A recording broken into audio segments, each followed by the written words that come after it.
Hello viewers, আসসালামু আলাইকুম। আশা করছি সবাই ভালো আছেন। আপনাদেরকে অসংখ্য ধন্যবাদ। বিশেষ করে আপনাদের রেসপন্স আমাকে এত বেশি মুগ্ধ করেছে। আমি যখন কিছুদিন আগে ইউটিউব চ্যানেলটি নিয়ে কাজ করা শুরু করেছিলাম, তখন আসলে আমি কল্পনাও করি নাই যে এতটা ইতিবাচক সাড়া আপনাদের কাছ থেকে পাবো। অসংখ্য ধন্যবাদ। আশা করছি সবসময় আমাদের চ্যানেলের সাথেই থাকবেন। আজকে আমি কথা বলবো প্রাইভেট পার্টের বিষয় নিয়ে। অর্থাৎ অনেকে দেখা যাচ্ছে যে আমাদের কাছে এসে বা আমার কাছে এসে বলে অনেকেই আছে যারা আমার কাছে এসে বলে থাকে যে আমার প্রাইভেট পার্টের অংশটি বেশ গাঢ় বা কালচে বর্ণের বা চাপা বর্ণের। আবার অনেকেই বলে থাকেন যে এটা কি কোনো সমস্যার কিছু কিনা বা তার সেক্সুয়াল অ্যাক্টিভিটিসে কোনো প্রবলেম হবে কিনা, এই যে একটা কনফিউশন থেকে থাকে। আসলে হচ্ছে প্রাইভেট পার্টের যে অংশটি রয়েছে, বিশেষ করে আমাদের শরীরের ত্বকের গোপনাঙ্গ এবং বিশেষ করে যে অংশগুলো ঢাকা থাকে তাদের এবং যে অংশগুলো কিছুটা ভাঁজযুক্ত, বিশেষ করে আমরা বলে থাকি যে বগল বা কুচকি বা রানীর চিপা এবং যৌনাঙ্গের যে অংশগুলো রয়েছে, এই অংশগুলোর যে ত্বক রয়েছে সেগুলো আসলে শরীরের অন্যান্য ত্বকের তুলনায় স্বাভাবিকভাবে কিছুটা চাপা বর্ণের হয়ে থাকে বা কিছুটা গাঢ় বর্ণের হয়ে থাকে। এতে আসলে ভয় পাওয়ার কিছু নেই এবং লজ্জা পাওয়ারও কিছু নেই এবং এটা নিয়ে দুশ্চিন্তাগ্রস্ত হওয়ারও কিছু নেই। এটা যেমন আপনার দাম্পত্য জীবনে তেমন কোনো সমস্যা করে না। বিশেষ করে অনেকে মনে করে থাকেন যে এটার সাথে হয়তো বা সহবাসের কোনো সম্পর্ক রয়েছে। এটার সাথে আসলে সহবাসের কোনো সম্পর্ক নেই এবং এটার সাথে আপনার দেখা যাচ্ছে যে অনেকে মনে করে থাকেন যে স্বাস্থ্যগত ঝুঁকি রয়েছে। না, এটার সাথে স্বাস্থ্যগত ঝুঁকিও নেই। বিশেষ করে আমরা বলে থাকি যে কখন আসলে কেন এই পরিবর্তনটা হয়ে থাকে। এটা মূলত হয়ে থাকে বয়সন্ধিকালীন সময়ে হরমোনের একটা তারতম্য ঘটে থাকে। আবার আমরা বলে থাকি যে গর্ভকালীন সময়েও কিন্তু হরমোনের একটা তারতম্য হয়। তেমনি যখন প্রাপ্তবয়স্ক বা এজিংয়ের একটা সময় চলে আসে, সেই সময়ে কিন্তু হরমোনের একটা বিষয় কাজ করে।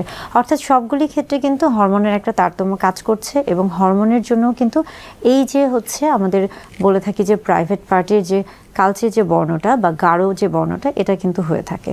আবার খেয়াল করে দেখেন যে আমাদেরকে কিন্তু প্রতিদিনই অর্থাৎ নিয়মিত অনেক বেশি হচ্ছে কাজ করতে হচ্ছে এবং স্বাভাবিকভাবে সেক্ষেত্রে কিন্তু আমাদের শরীরের বিভিন্ন অংশ কিন্তু ঘর্ষণের একটা তৈরি হচ্ছে। বিশেষ করে আমরা যখন আবার বলছি যে আমরা যখন বগলের কথা বলছি বা আমরা যখন কুচকির কথা বলছি, সেই অংশগুলো কিন্তু সবসময় একটা ফ্রিকশন হচ্ছে।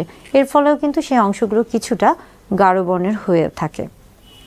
আবার একইভাবে যখন বলে থাকি যে যখন সেক্সুয়াল অ্যারাউজ অর্থাৎ যৌন উত্তেজনা কাজ করে, সেই সময় কি হয়ে থাকে, সেই সময় মূলত যৌনাঙ্গে বেশ কিছু রক্তপ্রবাহ বেড়ে যায় বা রক্তপ্রবাহ স্বাভাবিকভাবে বেড়ে যায় এবং তখনও কিন্তু সেই সময় সেই ক্ষেত্রে সেই অংশের বর্ণ কিছুটা গাঢ় বর্ণের হয়ে থাকে।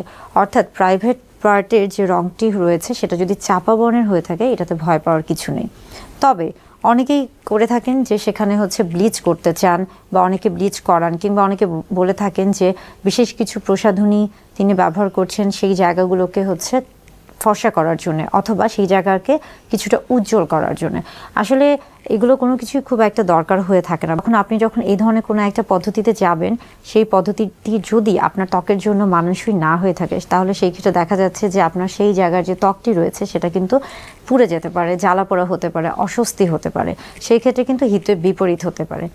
হ্যাঁ, অনেকেই এসে বলে যে আমরা যখন বিভিন্ন ধরনের সোশ্যাল মিডিয়াতে দেখছি বা আমরা যখন বিশেষ করে নায়ক নায়িকাদেরকে দেখছি বা বিভিন্ন ম্যাগাজিন ফলো করছি বা পর্নোগ্রাফি দেখছি, তখন সেই ক্ষেত্রে কিন্তু তাদের শরীরের পুরো অংশটি বা তাদের শরীরের ত্বকের সবগুলো অংশই দেখা যাচ্ছে একই বর্ণের দেখায়। এটা কেন?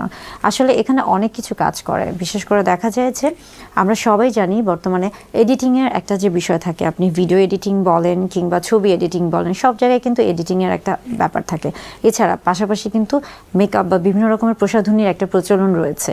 এবং তাছাড়াও যদি বলে থাকি যে হ্যাঁ, অনেকে থাকে অনেক বেশি স্বাস্থ্য সচেতন বা অনেক বেশি সৌন্দর্য সচেতন, বিশেষ করে যারা সেলিব্রিটি রয়েছে কিংবা যারা পর্নোগ্রাফিতে কাজ করে থাকে। আসলে এটা মূলত তাদের একটা প্রফেশন বা তাদের একটা পেশা। তারা কি করে থাকে? তারা মূলত তাদের শরীরের সৌন্দর্য বৃদ্ধি করতে গিয়ে দেখা যাচ্ছে যে অ্যানাল ব্লিচিং করছে বা লেজার হেয়ার রিমুভাল করছে বা প্লাস্টিক সার্জারি করছে, কিংবা অনেক সময় দেখা যাচ্ছে যে তারা স্কিন লাইটেনিং বিভিন্ন ধরনের প্রসাধনী ব্যবহার করছে বা ট্রিটমেন্টে যাচ্ছে। তো এই জন্য কিন্তু তারা দেখা যায় যে তারা তাদের জীবনের বেশ কিছু সময় এবং বেশ কিছু অর্থ সব কিছুই কিন্তু তারা সেটার পিছনে ব্যয় করছে। তো এটা আসলে যাদের প্রফেশন তাদের জন্য ঠিক আছে, কিন্তু স্বাভাবিক মানুষদের ক্ষেত্রে আসলে এটা নিয়ে খুব বেশি সংকোচ বোধ করারও কিছু নেই, লজ্জা পাওয়ারও কিছু নেই বা দুশ্চিন্তারও কিছু নেই, বরং এটা খুবই স্বাভাবিক একটি প্রক্রিয়া।